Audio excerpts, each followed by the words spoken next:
Indonesia, the world's biggest Muslim-majority country, has a constitution that recognizes other major religions, and practices a syncretic form of Islam that draws on not just the faith's tenets but local spiritual and cultural traditions.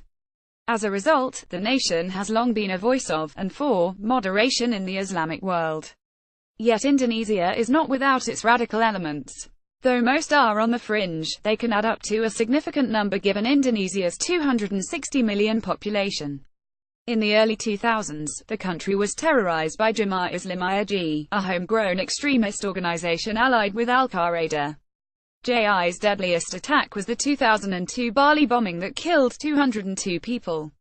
While J has been neutralized, ISIS has claimed responsibility for recent, smaller terrorist incidents in the country and has inspired some Indonesians to fight in Syria, Indonesians who could pose a threat when they return home. The country has also seen the rise of hate groups that preach intolerance and violence against local religious and ethnic minorities, which include Shia and Ahmadiyya Muslims. Among Indonesia's most influential Islamic leaders is Yahya Khalil Stakuf, 51, advocates a modern, moderate Islam. He is General Secretary of the Nahdlatul Ulama, which, with about 50 million members, is the country's biggest Muslim organization. Yahya. This interview, notable for Yahya's candor, was first published on August 19 in German in Frankfurter Allgemeine Zeitung. Here are excerpts translated from the original Bahasa Indonesia into English. Many Western politicians and intellectuals say that Islamist terrorism has nothing to do with Islam. What is your view? Western politicians should stop pretending that extremism and terrorism have nothing to do with Islam. There is a clear relationship between fundamentalism, terrorism, and the basic assumptions of Islamic orthodoxy.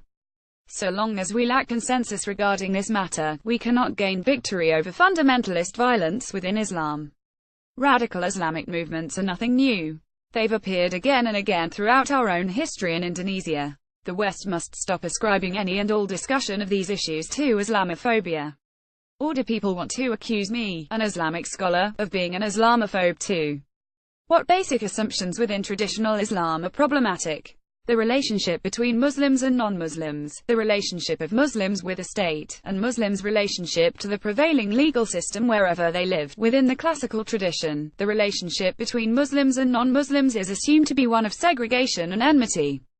Perhaps there were reasons for this during the Middle Ages, when the tenets of Islamic orthodoxy were established, but in today's world such a doctrine is unreasonable.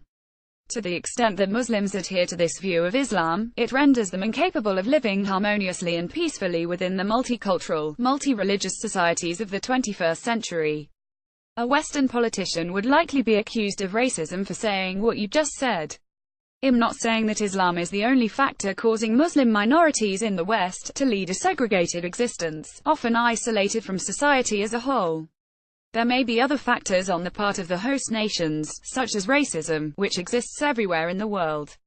But traditional Islam, which fosters an attitude of segregation and enmity toward non-Muslims, is an important factor.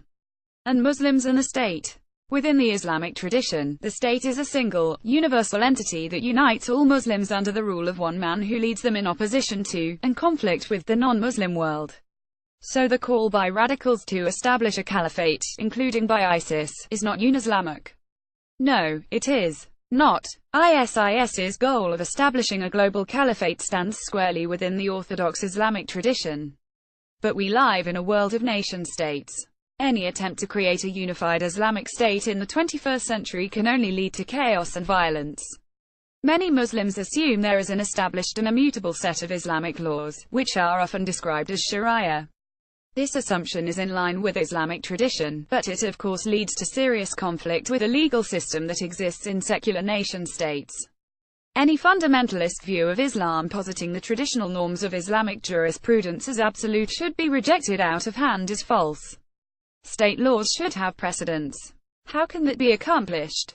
Generations ago, we achieved a de facto consensus in Indonesia that Islamic teachings must be contextualized to reflect the ever-changing circumstances of time and place. The majority of Indonesian Muslims were, and I think still are, of the opinion that the various assumptions embedded within Islamic tradition must be viewed within the historical, political and social context of their emergence in the Middle Ages in the Middle East, and not as absolute injunctions that must dictate Muslims' behavior in the present. Which ideological opinions are correct is not determined solely by reflection and debate. These are struggles about who and what is recognized as religiously authoritative. Political elites in Indonesia routinely employ Islam as a weapon to achieve their worldly objectives. Is it so elsewhere too?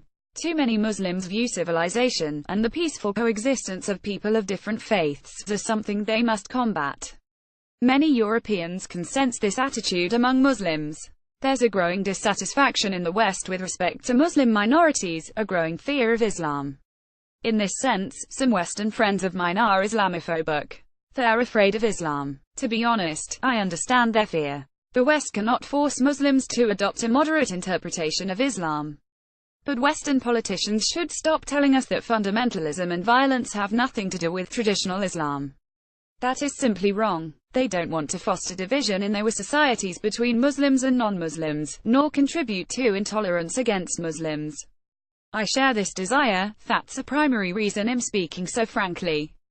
But the approach you describe won't work. If you refuse to acknowledge the existence of a problem, you can't begin to solve it. One must identify the problem and explicitly state who and what are responsible for it. Who and what are responsible? Over the past 50 years, Saudi Arabia and other Gulf states have spent massively to promote their ultra-conservative version of Islam worldwide. After allowing this to go unchallenged for so many decades, the West must finally exert decisive pressure upon the Saudis to cease this behavior. I admire Western, especially European, politicians. Their thoughts are so wonderfully humanitarian. But we live in a time when you have to think and act realistically. The last time I was in Brussels, I witnessed some Arab, perhaps North African, youth insult and harass a group of policemen. My Belgian friends remarked that such behavior has become an almost everyday occurrence in their country. Why do you allow such behavior? What kind of impression does that make? Europe, and Germany in particular, are accepting massive numbers of refugees. Don't misunderstand me, of course you cannot close your eyes to those in need. But the fact remains that you're taking in millions of refugees about whom you know virtually nothing, except that they come from extremely problematic regions of the world. I would guess that you and I agree that there is a far-right wing in Western societies that would reject even a moderate, contextualized Islam.